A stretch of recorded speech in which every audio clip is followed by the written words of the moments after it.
Queridos, eu queria convidá-los a abrir a Bíblia no livro de Jó, em 2 capítulos, capítulo 14, nós vamos ler versículo de 1 a 3, e no capítulo 30, versículo 26 ao versículo de número 28, nós vamos compartilhar com os irmãos sobre um assunto muito interessante, mas também muito vasto e, digamos assim, complexo. Mas vamos tentar simplificá-lo.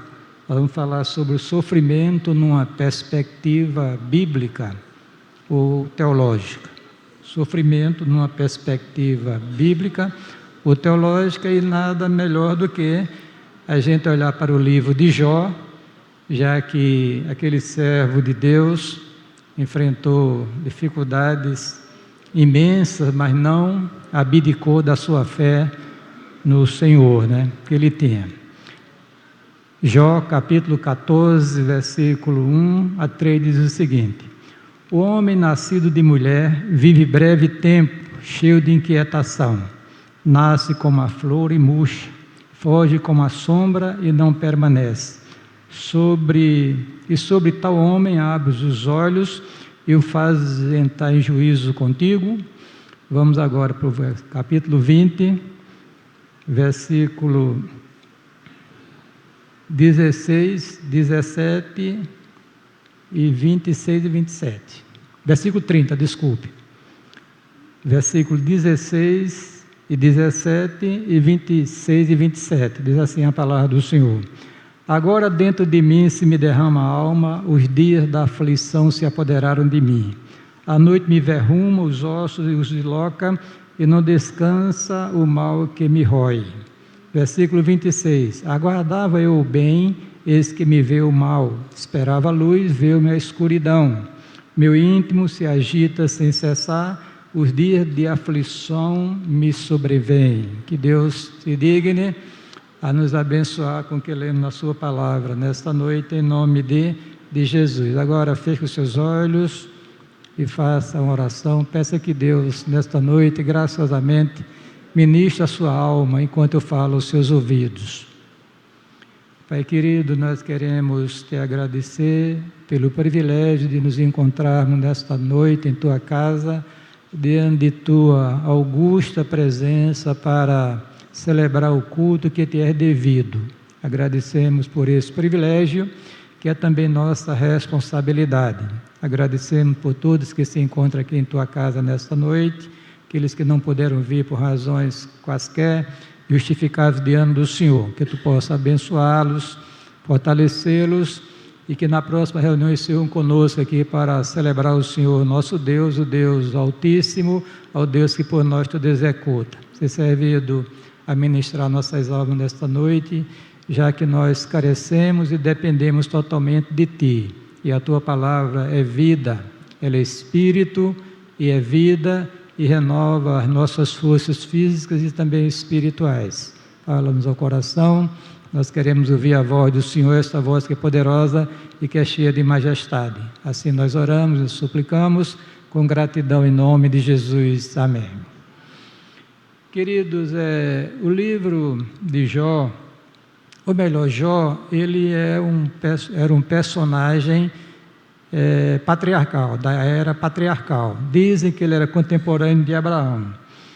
E Jó era um homem rico, bem-sucedido, tinha uma família bem estruturada, tinha os seus negócios a pleno vapor, sempre crescente, e tinha uma saúde também invejável, E diz a palavra de Deus, em dado momento, tudo desabou na vida daquele homem. Perdeu os seus bens, perdeu os seus 10 filhos, porque ele tinha 10 filhos, e estava numa festa de aniversário de um dos deles, e deu um vento muito forte, e a casa caiu e os 10 morreram. 10 caixões, 10 sepultamentos, na mesma família. E, além disso, teve também a incompreensão, a fraqueza da sua esposa, que sugeriu que ele se suicidasse e não mantivesse mais a sua fidelidade ao Senhor, né? E depois desse drama todo, a gente encontra aquela célebre palavra, né? Deus deu, Deus o tomou, bendito seja o nome do Senhor. 4 amigos de Jó vieram se condoer com ele. 3 são apresentados logo no início do livro e um lá mais da metade do mesmo, né? Zofar, Bildade, Elifaz e o mais jovem, chamado-se Eliú, que vem falar lá quando os diálogos, os discursos já estavam sendo terminados, né? O livro de Jó, se você observar, Jó começa dentro daquele drama, porque ele perde também a sua saúde numa doença maligna, perde os bens, a família e a saúde, mas ele manteve a sua fidelidade ao Senhor, né? Manteve a sua fé intacta, apesar do drama que estava experimentando. E no seu livro, se você observar, lê-lo, estudar direitinho, você vai olhar que Jó faz um discurso e os amigos fazem um discurso diferente. Porque a teologia da época era de causa e efeito. Da seguinte maneira: você está sofrendo, vá atrás que tem pecado. Se você está bem na vida, então você está andando bem com Deus. Essa é a teologia que nós chamamos causa-efeito. Só que aqueles 3 homens, os 3 amigos de Jó, o Eliú, ele fala corretamente, por isso ele não é censurado por Deus, né? E eles acusavam Jó de pecado e Jó se defendia. Ele não entendia por que aquelas catástrofes estavam acontecendo na sua vida. Isso aí serviu de base para que eu pudesse montar um estudo bem rápido aqui à noite, colocando os pontos essenciais, porque o que é que a Bíblia diz acerca do sofrimento? Pode ser que alguém aqui nesta noite esteja enfrentando algum drama, né? E é preciso que a gente tenha o conhecimento da revelação da palavra do Senhor para a gente aprender a suportar com paciência, se for o caso, né? O sofrimento, esperando no Senhor nosso Deus. Então o texto que eu li, que eu não vou entrar em detalhe nele, é somente o fundamento, para a gente olhar essa questão logo inicial: o que é que causa os nossos sofrimentos, as nossas angústias, as nossas dores, né? Então, primeira coisa é que a Bíblia nos revela que nós somos, muitas vezes, culpados pelos nossos próprios sofrimentos. O profeta, ou melhor, Jeremias, ele diz o seguinte: de que se queixa, pois, o homem vivente? Queixe-se cada um dos seus pecados. Então, queridos, muitas vezes nós somos afligidos como consequência dos nossos erros, de nossas falhas, dos nossos pecados.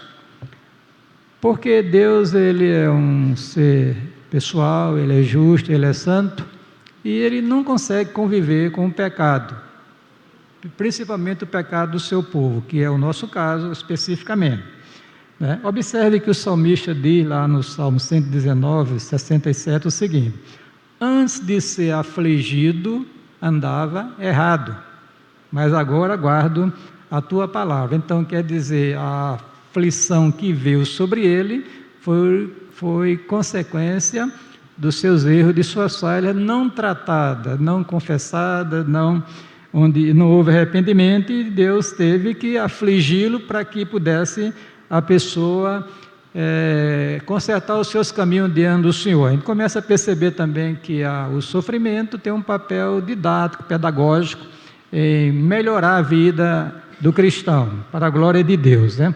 Nós temos na Bíblia um caso bem interessante, que é de um paralítico. Estava lá, Jesus o encontrou e Jesus o abençoou, né? O curou. E diz o texto sagrado que depois Jesus o encontrou lá no santuário, porque muita gente afluiu e ele teve que sair rápido, Jesus, no meio daquela multidão. E Jesus o encontrou no santuário e disse o seguinte: depois Jesus o encontrou no templo e disse: eis que já estáis são não peques mais, para que não te suceda alguma coisa pior. Então, aquela paralisia, aquele drama na vida daquele homem foi consequência direta dos seus erros, dos seus pecados. Veja como os judeus concebiam essa questão na época. Por exemplo, quando encontraram aquele cego de nascença, alguém perguntou a Jesus o seguinte: e passando Jesus viu um homem cego de nascença, e os discípulos lhe perguntaram, dizendo: Rabi, quem pecou, este ou seus pais, para que nascessem cego? Quer dizer, a ideia que se tinha, que é uma ideia correta, não totalmente, que os problemas, as dificuldades, as aflições, as angústias, né, e até casos mais difíceis, eram consequência direta do pecado. Certo?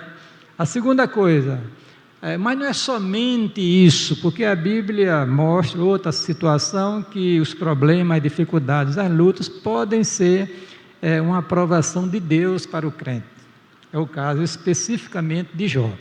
Observem que era um homem íntegro, um servo de Deus, no entanto, era um homem justo diante de Deus, um homem que tinha um zelo muito grande pela sua família, pela vida espiritual dos seus filhos, que infelizmente muitos não estão tendo, que o texto diz que quando havia a festividade dos filhos, Jó os santificava, levantava de madrugada e oferecia sacrifício por cada um deles ao Senhor.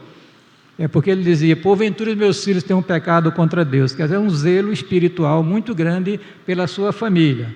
Mas o drama desabou na vida de Jó.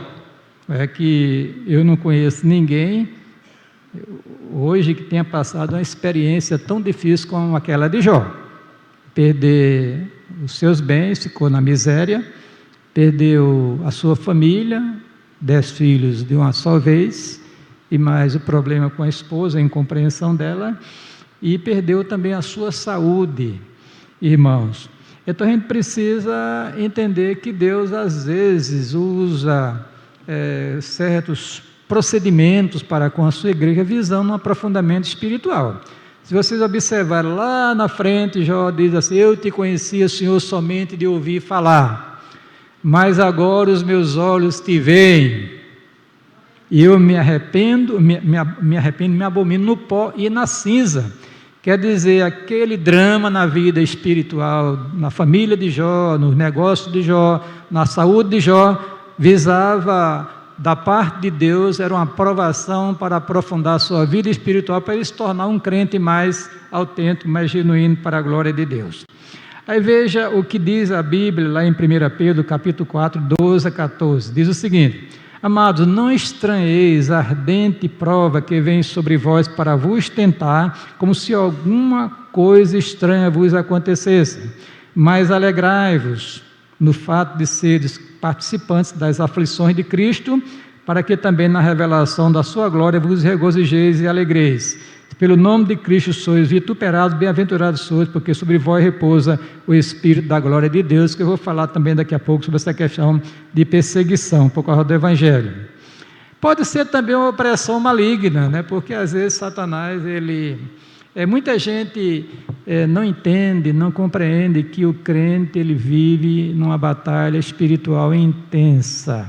Às vezes eu fico preocupado, porque muitos dos irmãos amados do Senhor não vivem aos pés de Jesus em oração.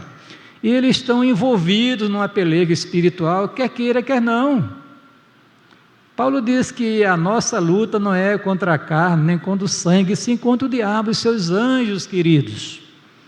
E às vezes o diabo ele oprime as pessoas, coloca a gente em situações difíceis, complicadas, que só a graça de Deus. Mas acontece, Deus permite que isso aconteça. O texto fala de uma mulher que Jesus estava ensinando numa das sinagogas lá da Palestina, e estava ali uma mulher que tem um espírito de enfermidade, havia já 18 anos sofrendo aquela angústia, não podia se endireitar porque andava encurvada, né? Mas Jesus a chamou a si e a libertou, e foi questionado pelos fariseus. Ele disse: não convinha soltar desta prisão no dia de sábado esta filha de Abraão, ou seja, esta crente em Jesus Cristo, a qual há 18 anos Satanás mantinha presa. O drama de Jó, por exemplo, o caso da sua saúde, o texto sagrado diz o seguinte: então saiu Jó da presença do Senhor e feriu. Então saiu Satanás da presença do Senhor e feriu a Jó de uma doença maligna, desde a planta do pé até o alto da cabeça. Então há uma perspectiva, uma possibilidade também que o nosso sofrimento, a nossa aflição, as nossas angústias sejam causadas por uma pressão maligna. E é preciso estar aos pés do Senhor em oração. Mas vou mais além. O sofrimento, irmão, muitas vezes é por causa do Evangelho.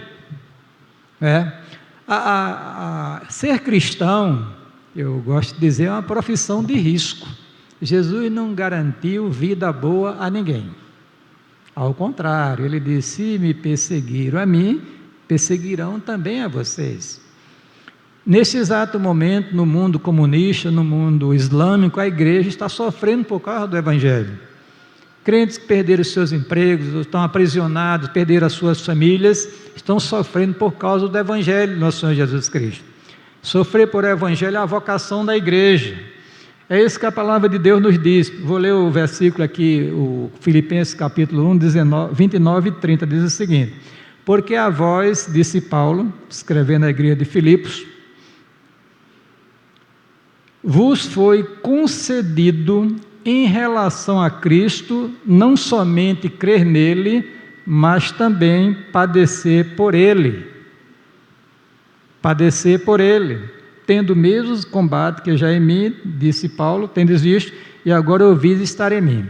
E Paulo, escrevendo a Timóteo, ele diz o seguinte: todo aquele que quiser viver piedosamente em Cristo Jesus será perseguido.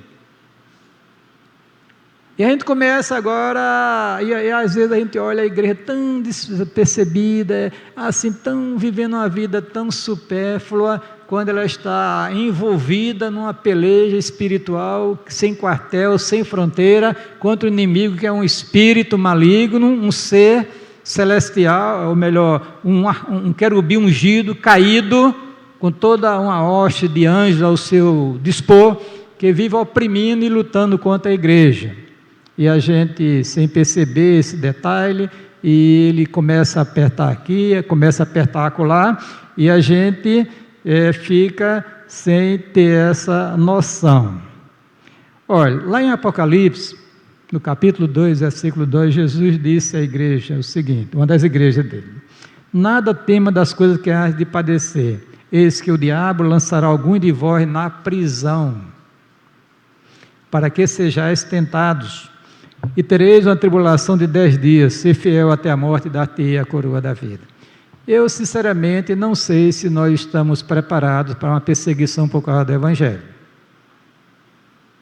Nem sei se eu estou. Eu sei uma coisa, que nesse período Deus dará uma graça especial à igreja.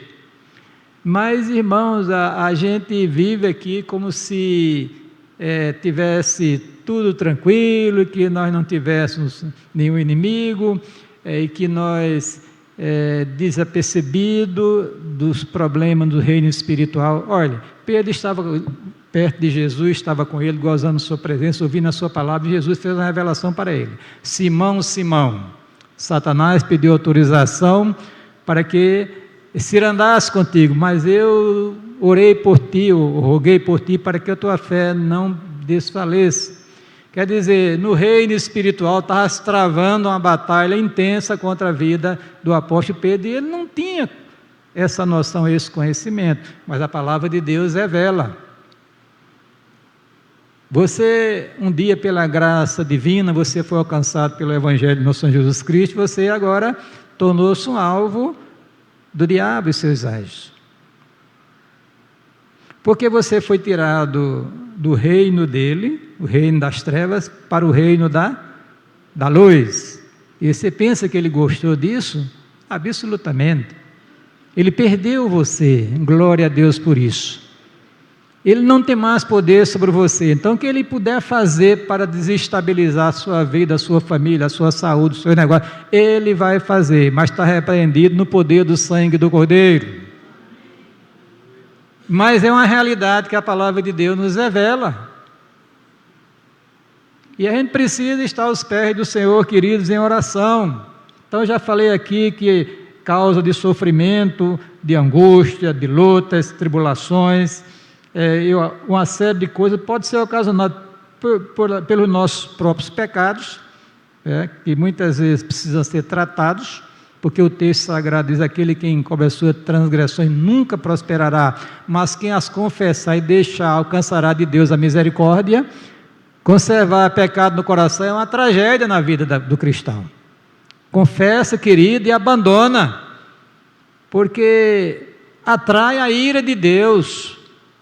Deus, ele vai tratar a igreja com juízo, queridos. Está escrito, é um pai responsável que trata com seus filhos e que não admite que a gente transgrida a sua palavra, seja qual for o mandamento. Já falei também, pode ser uma aprovação divina, né? Aí você pode ficar com a consciência tranquila, sabe que não é nenhum mal no seu coração, e você fica tranquilo diante de Deus e tem que suportar com paciência, que eu vou falar daqui a pouquinho.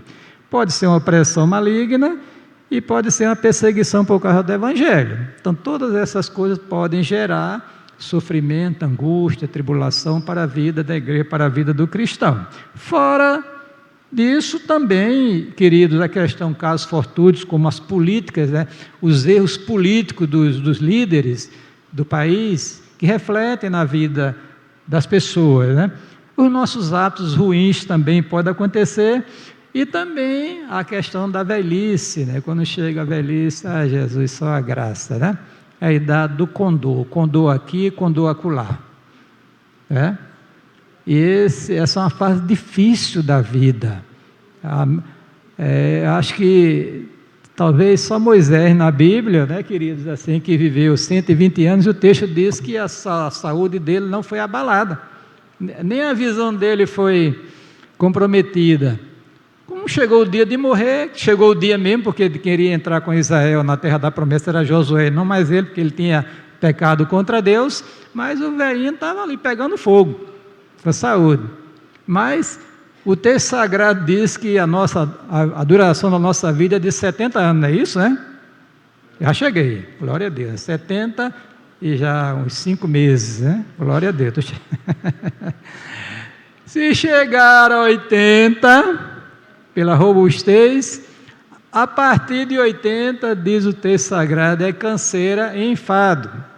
Então, por causa do pecado de origem, que fragilizou o nosso organismo, a gente começa a sofrer a consequência natural da velhice, né? Pois é, a não ser que os idosos aqui não tenham esse problema, né, gente? Mas eu tenho, comecei a ter, né? Parece um negocinho aqui, acolá de Jesus, da graça, abençoa o teu céu, renova minhas forças físicas e espirituais, eu quero continuar servindo o Senhor, mas com as limitações da idade, vem aflições, né, da luz? Mas em todas essas coisas nós somos mais do que vencedores por nosso Senhor Jesus Cristo. Amém?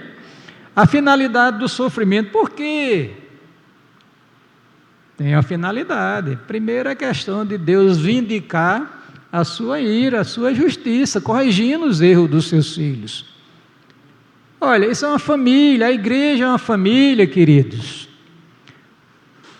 Esses homens são pais, todos aqui, alguns avós, né? Todos? Fala tio Léo, né? E eu, os meninos lá em casa estão demorados, né? Pois os pais, tá certo? Eles disciplinam os seus filhos. Então Deus disciplina a sua igreja. Ele não pode deixar passar em branco nossos erros, não, irmãos. Olha, se você comete um desatino, escuta o que eu estou lhe dizendo. Você comete alguma coisa que transgrida a palavra de Deus e você não é chamado a atenção por Deus, tenha cuidado. Porque pode ser que você seja bastardo e não filho, que misericórdia. Ou você está com a consciência tão cauterizada por causa do pecado, o espírito está entristecido até a sua ação apagada, que você não sente mais o peso da mão de Deus sobre você, mas você vai ser despertado. Deus vai causar um rebuliço, um terremoto na sua vida espiritual para você acordar Desperta, ó tu que dormes, levanta dentre os mortos e Cristo te esclarecerá. Que Deus, Ele julga a igreja, irmãos. E é bom a gente ter essa compreensão. Foi o que o salmista diz: foi-me bom ter sido afligido, para que aprendesse os teus estatutos. O que é que Pedro diz? Porque já é tempo que começa o julgamento pela casa de Deus. E se primeiro começa por nós, qual será o fim daqueles que são desobedientes ao Evangelho de Deus? Aí diz lá o escritor aos Hebreus: ainda não resististes até o sangue, combatendo contra o pecado. E já vos esqueceste da exortação que argumenta convosco como filho. Filho meu, não despreze a correção do Senhor, e não desmais quando por ele fores repreendido. Porque o Senhor corrige o que ama e açoita qualquer que recebe por filho. Se suportais a correção, Deus os trata como filhos. Por que filho há quem o pai não corrige? Mas se estáis sem disciplina, da qual todos são feitos participantes, sois então bastardos e não filhos. Misericórdia. Mas o sofrimento também é para promover a glória de Deus. Parece paradoxo, né? Nós sofremos e Deus é glorificado, mas é assim, meus irmãos, que a Bíblia diz, essa perspectiva. Por exemplo, e passando Jesus e um homem cego de nascença, e os seus discípulos lhe perguntaram, dizendo: Rabi, quem pecou? Este é o seu discípulo para que nascessem cego, seus pais, nascessem cego.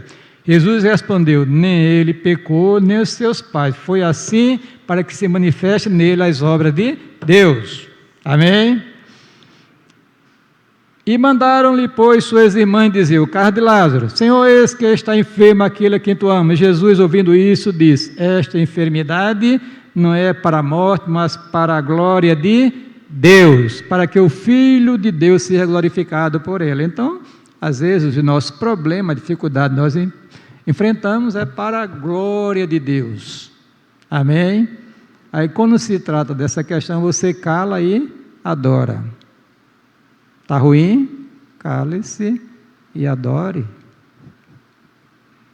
Porque Deus é glorificado na sua paciência, Ele vai fazer uma maravilha na sua vida, Ele vai entrar em ação e vai libertar, lhe dar graça para você se levantar, né? Mas tudo para a glória de Deus. Quem esteve aqui hoje pela manhã, nós vimos aqui o estudo da palavra de Deus, que diz que nós somos criados para a glória de Deus, para viver para a glória de Deus, e às vezes nós vivemos para nós mesmos, quando nós precisamos aprender que devemos viver para a glória de Deus. O sofrimento, como eu falei também, ele tem a finalidade, querido, ele tem um papel didático, de pedagogo, né? Ou seja, é para aprofundar a nossa vida espiritual. Esse era o entendimento. Por exemplo, aquele drama na vida de Jó, a saúde, perdeu a riqueza, perdeu a família. Ele disse assim, ele tinha um conhecimento de Deus mais superficial. Era um homem justo, andava direitinho, segundo a palavra de Deus, cumpria suas obrigações religiosas, no entanto, faltava algo de profundidade na sua vida espiritual. Esse é o seu testemunho. Eu te conhecia só de ouvir falar, mas agora os meus olhos te veem, por isso me abomino no pó e na cinza, bendito seja Deus por isso. Então, o sofrimento, nesse caso, é bem-vindo, né? Porque vai aprofundar a nossa vida espiritual, apesar de a gente não gostar dessa situação. E o Deus de toda graça, disse Pedro, que em Cristo Jesus vos chamou à sua eterna glória, depois de haver padecido um pouco, Ele mesmo vos aperfeiçoará, confirmará, fortificará e fortalecerá. A Ele seja a glória e o poderio para todo sempre. Amém. Outra questão: qual a nossa postura diante do sofrimento? Arrancar os cabelos da cabeça? Reclamar do marido, da mulher, do governo, da igreja, do pastor, e por aí vai. Não, não é isso que a Bíblia nos revela, né? Não revela. Se o caso, digamos assim, for um caso que você tem consciência que você está sofrendo por causa de um erro, de uma falha sua, qual é a postura? Arrependimento, não tem outro, irmão. Enquanto o pecado não for tratado, você não vai ficar livre desse problema.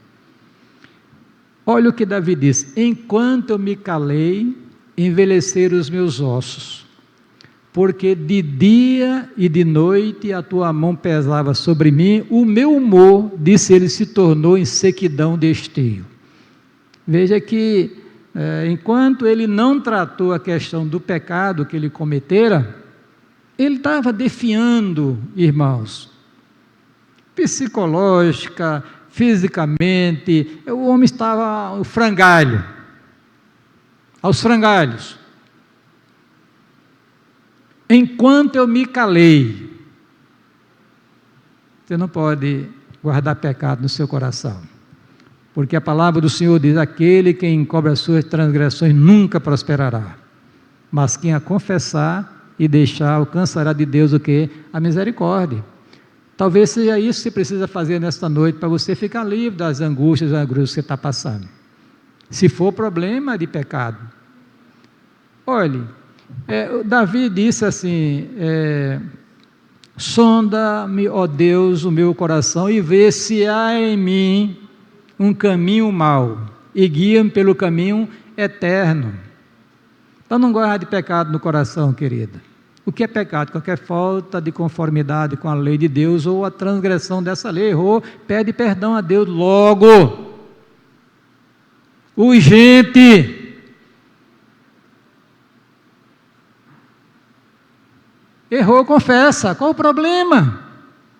Será que você é tão orgulhoso, permita a expressão, que o coração está tão embrutecido por causa do pecado, que não consegue se humilhar e confessar os seus pecados? A Deus e a quem você pecou, porque o pecado, todo pecado é contra Deus. Se eu peco contra meu irmão, estou pecando contra Deus.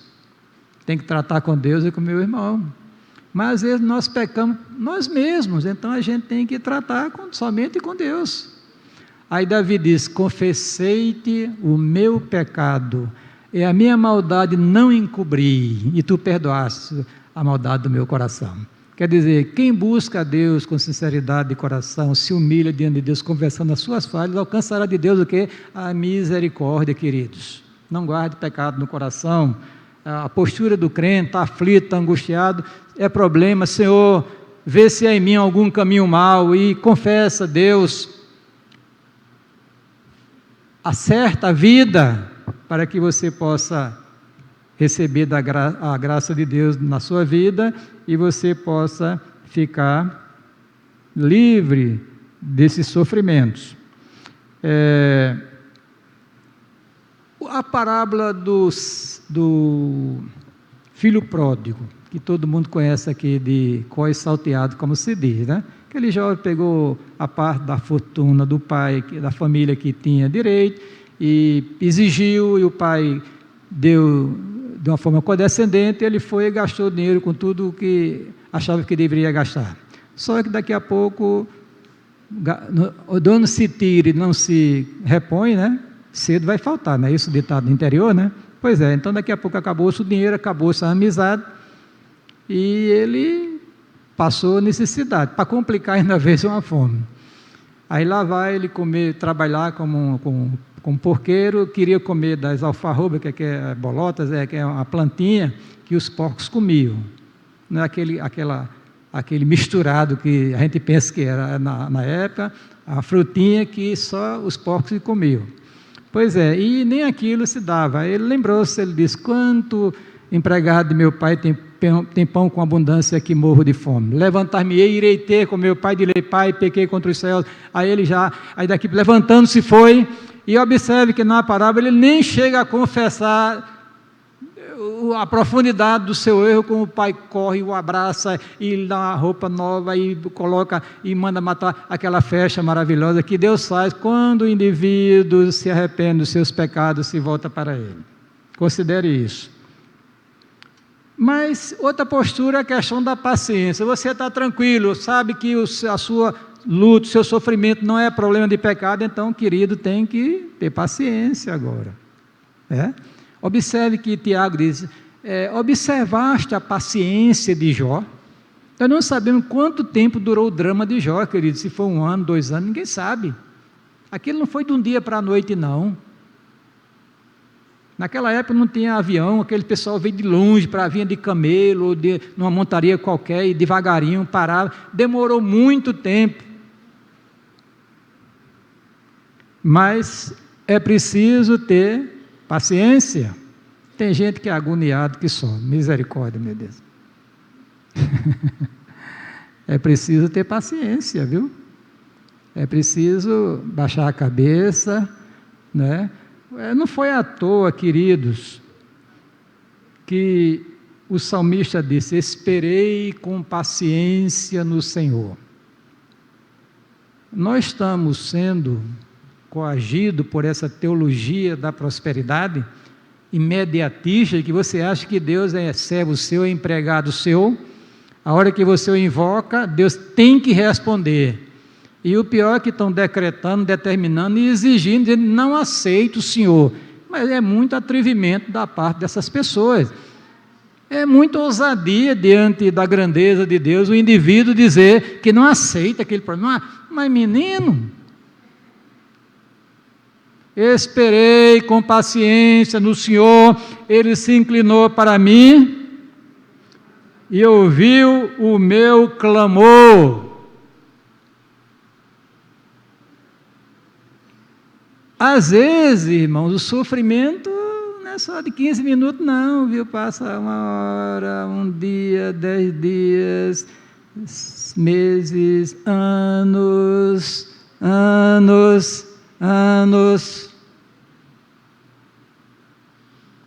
E é preciso esperar com paciência, viu? Olha, lá em 1 Pedro 4,19, ele diz o seguinte, portanto, também os que padecem segundo a vontade de Deus, encomende-lhe a sua alma, como ao fiel Criador, fazendo o bem. Meus irmãos, diz Tiago, tomai, por exemplo, de aflição e paciência os profetas que falaram em nome do Senhor. Eis que tem por bem-aventurados que sofreram. Olha a lógica de Tiago, do Espírito, né? Ouviste qual foi a paciência de Jó e viste o fim que o Senhor lhe deu, porque o Senhor é muito misericordioso e piedoso. Amém? Amém, irmãos? Pois é. Viu? A outra postura, confiança. Paciência. Primeiro é arrependimento, se o problema foi causado pelos nossos pecados. Se não foi, paciência. Confiança também. Olha, Jó, ele diz lá no capítulo 19, versículo 25 do livro, ele diz o seguinte, mas porque eu sei que o meu Redentor vive, e que por fim se levantará sobre a terra. Quer dizer, ele estava sofrendo, foi muito difícil, porque além do drama na sua saúde, dos seus bens e na sua família, tinha mais os amigos importunando, acusando de erro, quando ele não tinha errado. Porque o livro de Jó é assim, Jó, os amigos discursavam, os amigos acusavam, Jó se defendia. É assim, todo ele. Lá na frente, Eliú, o mais novo, discursa, uma linha teológica mais coerente, e Deus discursa por último, aí Jó se cala e aceita a revelação de Deus. A soberania de Deus com o sofrimento que ele estava passando, o propósito de Deus. É por isso que no final ele diz que aquilo ali serviu para o seu crescimento espiritual, e Deus mudou a sorte de Jó, louvado seja Deus por isso, porque Deus é misericordioso. Olha o que ele diz, ainda que ele me mate, disse Jó, nele esperarei. Contudo, os meus caminhos defenderei diante de Deus. Quer dizer, um homem que tinha confiança, estava sofrendo, padecendo dificuldade, muita luta, muita tribulação, muita angústia na alma, mas estava firme, confiando no Senhor, que Deus iria mudar a sua história, louvado seja Deus por isso. O que é que o salmista diz? Sabei, pois, que o Senhor separou para si aquele que lhe é querido. O Senhor ouvirá quando eu clamar a Ele. Quer dizer, havia essa confiança de que realmente Deus iria livrar o seu servo, no devido tempo. Queridos, em qualquer circunstância, se é problema de pecado, se é problema digamos, provação de Deus, perseguição por causa do Evangelho, problema de natureza governamental, decisões políticas que prejudicam o povo de Deus, seja lá o que for, devemos estar aos pés do Senhor, confiando nele, porque Ele é quem dá livramento, louvado seja Deus por isso. Amém? Vou lhe explicar. Muitas são as aflições do justo, mas o Senhor o livra de todas. Muitas são as aflições do justo, mas o Senhor o livra de todas. Quer dizer, você precisa confiar, entregar nas mãos do Senhor, porque a palavra de Deus diz: entrega teu caminho ao Senhor, confia nele e tudo ele fará. Amém? Busquei ao Senhor e Ele me respondeu, livrou-me de todos os meus temores. Olharam para Ele e foram iluminados, seus rostos não ficaram confundidos. Clamou este pobre, o Senhor o ouviu e o salvou de todas as suas angústias. Procura Jesus, querido. Procura o Senhor nesta noite. Coloca nas suas mãos o seu problema, o seu sofrimento, a sua luta, a sua dificuldade, porque Deus está com seus ouvidos abertos para ouvir o clamor da igreja, louvado seja Deus por isso. Agora, essa resposta de Deus pode ser de imediato, né? Por exemplo, Pedro estava se afogando. Estão lembrados do episódio no Mar da Galileia? Eles estavam lá no barco, já tinha passado um tempo que Jesus não tinha chegado junto deles, o vento era contrário, Jesus se aproxima e diz: era o Senhor. E Pedro disse: se és tu, deixa que eu vá até aí, vem. E Pedro desce do barco e começa a andar sobre as ondas do mar, enquanto olhava para Jesus, estava sendo o quê? Vitorioso. Mas o texto diz que ele começou a observar a força do vento e começou o quê? A afundar. Ele fez uma oração com 3 palavras: Senhor, salva-me. Só isso. Se ele chegar, Deus de Abraão, Deus de Isaac, Deus de Jacó, Deus dos profetas, Deus criador, ele morria afogado. Era urgente. Senhor, salva-me. E o Senhor, logo, diz o texto, estenda a mão e segura. Homem de pouca fé, porque duvidaste? Então, a resposta de Deus ao seu clamor diante desse sofrimento que está passando, pode ser rápido, pode ser até hoje à noite, diga amém. Mas pode demorar. Pode demorar, viu? Pode ser de imediato e pode demandar algum tempo. E aí? Vai fazer o quê? Vai deixar a fé em Cristo? Vai deixar de vir para a igreja?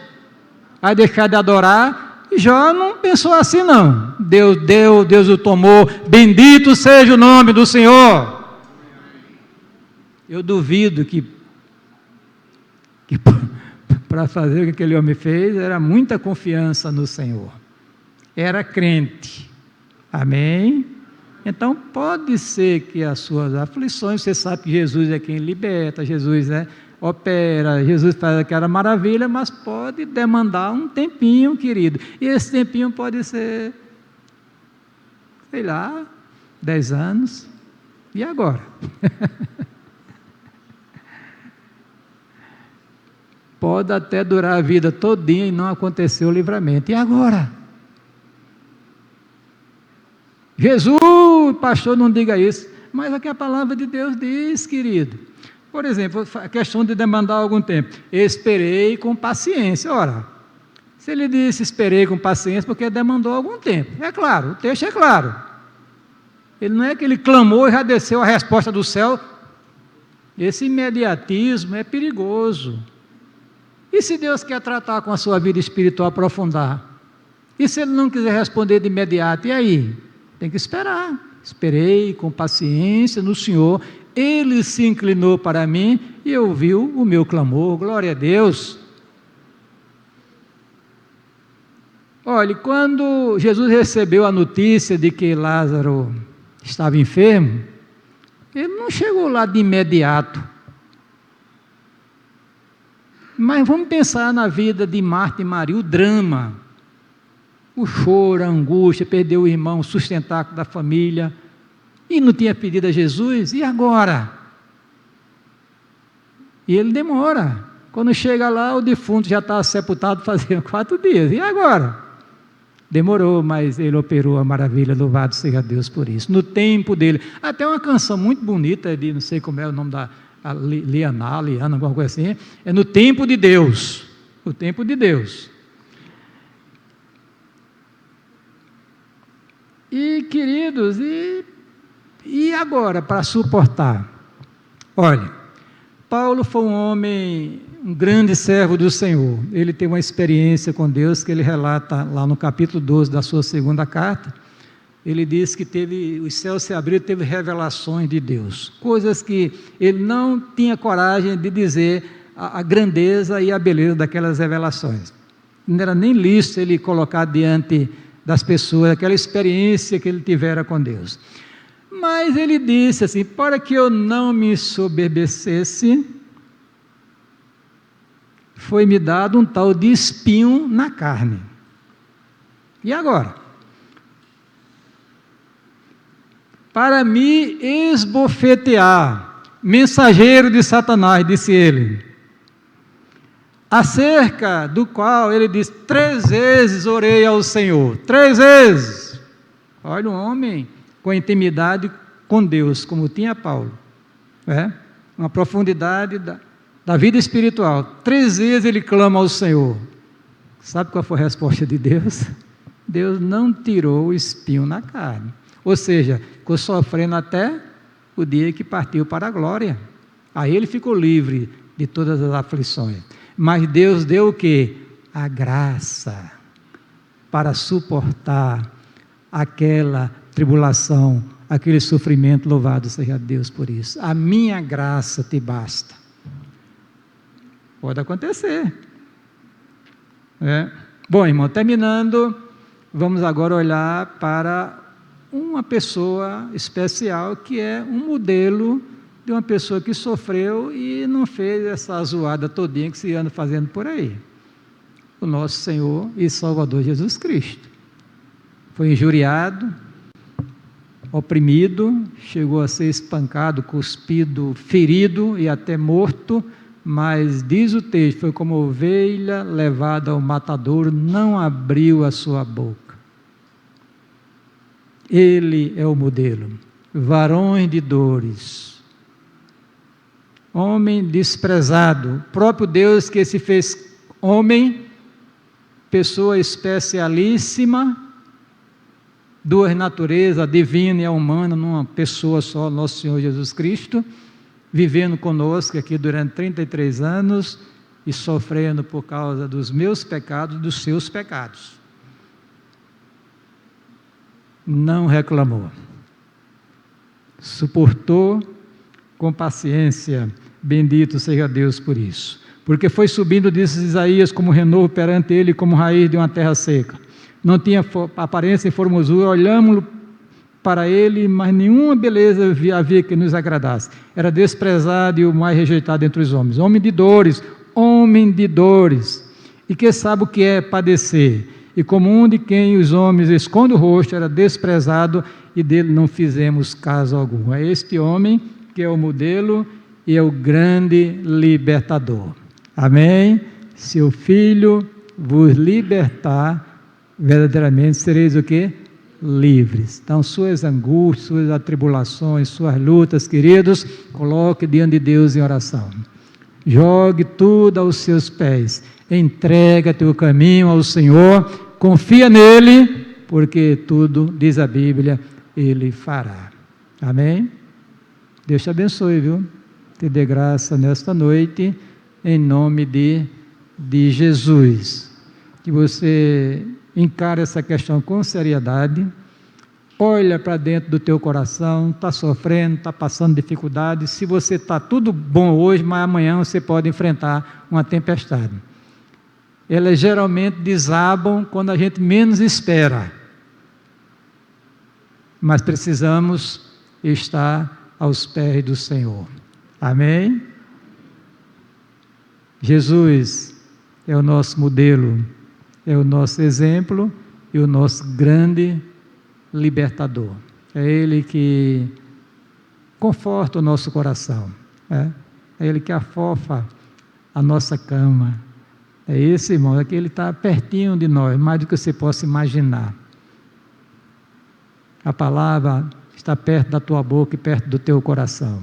Esta é a palavra da fé que nós pregamos. Deus nos abençoe nesta noite, em nome de Jesus. Eu pedi ao presbítero José Diniz que faça uma oração pela igreja, e você, se estiver passando alguma dificuldade, coloque diante do Senhor nessa noite, com essa perspectiva bíblica que você ouviu aqui nesta reunião, e confie no Senhor, que Deus Ele não está alheio à sua luta, às suas dificuldades, ao seu sofrimento.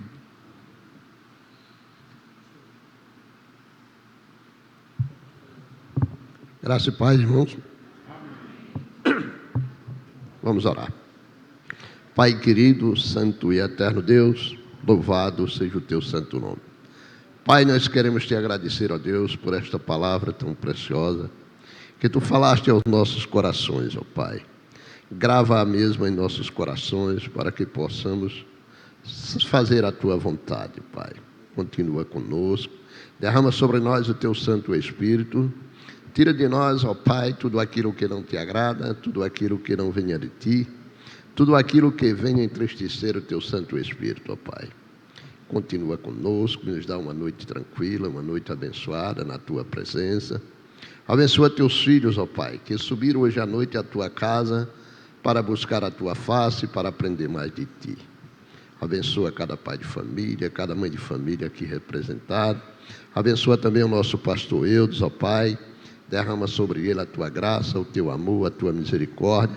Renova as suas forças físicas e espirituais, ó Pai. É assim que nós te oramos e te agradecemos por tudo, em nome de Jesus. Amém.